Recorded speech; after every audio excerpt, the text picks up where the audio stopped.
তো তাতে একটা আতঙ্কের পরিবেশ তৈরি হয়েছে। এখন অনেকেই তিস্তার চরে যাইতে ভয় পাচ্ছে। আপনারা দেখছেন হলদিবাড়ি টাইমস।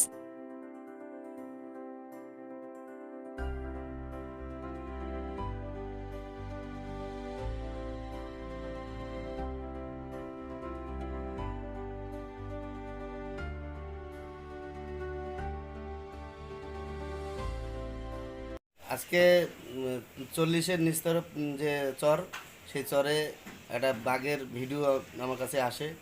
এমনকি আমি চরে চাষ করি। এবার এখানে ভুট্টা চাষ আমারও আছে। এবার এখানে বন দপ্তরের লোকগুলো আজকে গেছিলো, আমি মানে নৌকা করে পার করে দিয়েছি, আমাকে আবার নিয়ে আসলাম। তো তাতে একটা আতঙ্কের পরিবেশ তৈরি হয়েছে। এখন অনেকেই তিস্তার চরে যাইতে ভয় পাচ্ছে। অনেকেরই ভুট্টার আবাদ, মটরশুঁটি, হ্যাঁ, বিনস, অনেক কিছু চাষাবাদ করেছিল। তারা খুব আতঙ্কের মধ্যে আছে।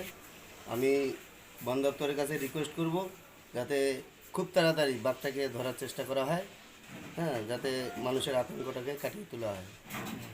মোর নাম হচ্ছে সাত্তারুল হক সরকার। হ্যাঁ, আমার তিস্তার চরে আমার ভুট্টার আবাদ আছে।